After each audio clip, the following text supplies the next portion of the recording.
How to remove accounts on YouTube. Hey everyone, welcome back to our channel. In today's video we're going to learn how we can remove account from YouTube, so make sure to watch the video till the end.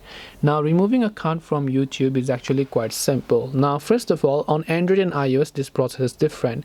So open up the YouTube app and just come to your profile page. First, let me tell you a couple of things over here. Your YouTube account comes from your Google account, and Android comes from Google because Google owns Android. So to run Android you need your Google account.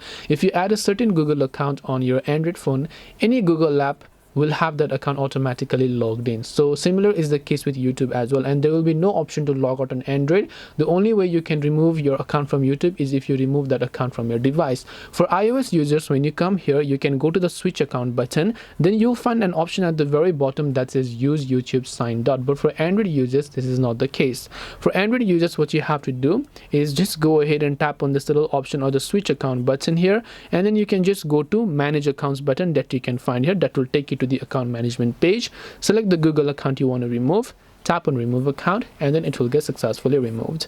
And that's all it takes to remove account from YouTube. Hope this video was helpful. If you have any questions, feel free to leave them down. Thank you for watching till the end of this tutorial, and see you soon in the next video.